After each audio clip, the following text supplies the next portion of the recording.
Hey everyone, my name's Matt. Thank you for joining us today for this Lectio reading. Today's passage is going to be Luke 4, verses 14 through 30. As a reminder, if you're new to the practice, go ahead and check out the how-to video in the description below. Remember to take as much time as you need. Feel free to pause the video and scroll back or speed up as necessary. Go at your own pace. Let's pray together and then we'll read. Father, thank you for your word. Open our eyes to see and ears to hear, and soften our hearts to be transformed by your Spirit.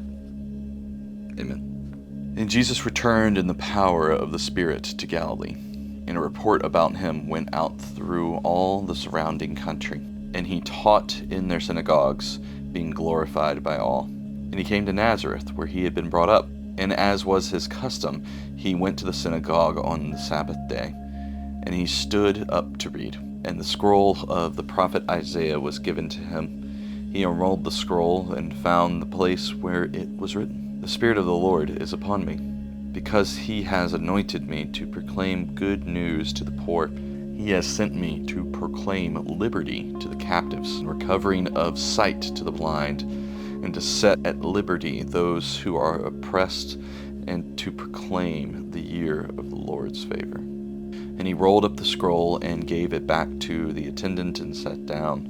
And the eyes of all the synagogue were fixed on him. And he began to say to them, "Today this scripture has been fulfilled in your hearing." And all spoke well of him and marveled at the gracious words that were coming from his mouth. And they said, "Is not this Joseph's son?" And he said to them, "Doubtless you will quote to me this proverb, 'Physician, heal yourself. What we have heard you did at Capernaum, do here in your hometown as well."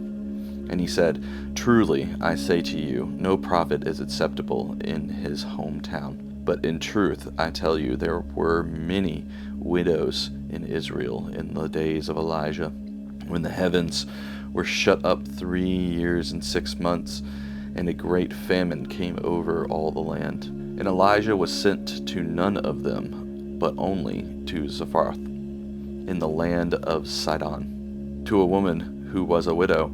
And there were many lepers in Israel in the time of the prophet Elisha, and none of them was cleansed, but only Naaman the Syrian. When they heard these things, all in the synagogue were filled with wrath, and they rose up and drove him out of the town, and brought him to the brow of the hill on which their town was built, so that they could throw him down the cliff. But passing through their midst, he went away. This is the word of the Lord. I think it's always interesting when we read passages of scripture that have Jesus in conflict with others, right? It's this odd intersection of like, hey, I know this is about to happen, and then everybody being like, yeah, and we're mad about it, right? So it's like just an inevitable response that he kind of predicts, and then it happens. Starting at verse 14, just things that stuck out as we kind of go down the list, right? The 14 and 15 are kind of just setting up the way this is happening to me. They're kind of saying like, hey, his ministry is starting to do powerful things, right? That becomes important later on in verse 23, when he starts to mention like, we've heard of what you did in Capernaum.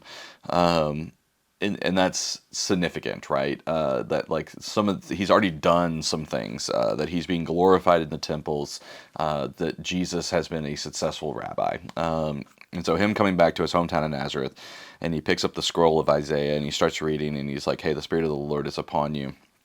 And we're here to proclaim the year of the Lord's favor. Those who will be, were oppressed will be liberated, and all the prisoners will be let free, and good news will be brought to the poor. And this is the word of the Lord, and it's a year of jubilee, right? Is how we could potentially say that. And then his reflection is, today this scripture has been fulfilled. Like, this is the year of the Lord. Like, see these good things in front of us. See that we are here to bring this type of peace. This is what he's saying, right?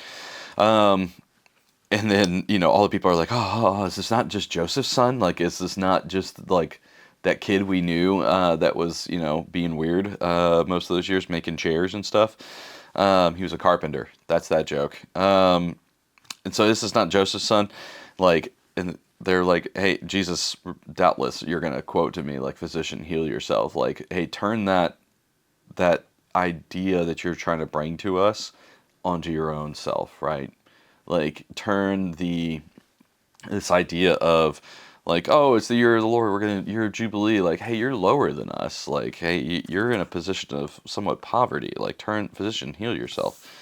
And I think that's like a significant moment in that turning. And Jesus he's kind of anticipating this, and he's understanding that prophets are not going to be welcome in their own town. And in different gospels, this story gets told in different ways. However, in Luke, he's starting to quote like, hey, like Elijah during these droughts when the heavens was locked up, he didn't go to some of these Israelites. He went to someone else, and then specifically from the land of Sidon, right? And then he talks about Elisha and how there were many lepers in Israel, but he didn't go to Israel. He went to Naaman in Syria. Like, it's this idea that, like, we are branching out from the Israelites, and then these high level prophets, right? We got Isaiah, we got Elijah, and we got Elisha, and they're coming in, and they're like, hey, we tried to proclaim this to you Israelites, you didn't listen, which is the job of a prophet, right? Most of the time, that most of them didn't listen. Like, the words were not received, and so he's coming into this space, and he's like, yeah, I'm not under any sort of anticipation that you would hear my words in this space, which is sad. I mean, it's just a sad section to be in. And he's pointing out these other two examples of, like, yeah, and this has happened before, and I assume it's going to happen again. And then they got mad and tried to kill him, right? like thank you for proving him right. And then it's inflammatory, and it's extreme. Like, I'm thinking about contextual stuff here, right? It's extremely deep religious moment, especially in the temple, and it's got laws built around it and all these things. And so Jesus is kind of coming in and being a little bit of a aggressive in some ways, but he's just lamenting over, like, hey, this is this role that I have, and I've come back here, and I'm not necessarily expecting a warm welcome, which is just a kind of a sad moment to kind of realize. And they bring him to the cliff, and they try to shove him off, right? And then Jesus literally warps through people, but passing through their midst, he went away. Like, he just gently walks away. He doesn't punish them. He doesn't go after them. It's none of them are mentioned by name. It's this moment where he just says, like, man, this stinks, and he walks. And he leaves. He walks away. To me, there's almost a sense of negativity in this section. It's not incredibly fun to read through, but I think there's a lot of key things here for us to capture for our own context, right? First, that in his context, right, he is pointing to these big warnings of the prophets of God speaking to us through Scripture, and even in these moments, and then the people of God just being like, I'm good, and kind of ignoring, and then there's this moment again where he comes in and he's like, it's the year of the Lord. This is the year of Jubilee. Let's do this thing. And they're like, isn't this just Joseph's kid? At least that's how I'm reading it. I don't, this is first glance, and we're just going through it. But it feels like a sense of negativity. And it feels more like a warning in a story for me, that are there times in our lives where God is trying to speak to us and we're not listening? And are there more than likely mundane and simple and small and observant things that are in our lives, but we're too comfortable to notice, or we're too ingrained to notice, or we're too busy to notice? And I think that's the what's popping up for me. I specifically think about what is possibly happening in the generations younger than me. And I'm not that old, y'all, but like what is happening in children's ministry with kids that are values and wisdoms that could be coming to me that I'm not paying attention to because they're children. Like what are some things that could be called out in my life that or the life of the church that is not being seen because we're ignoring the authority of those voices.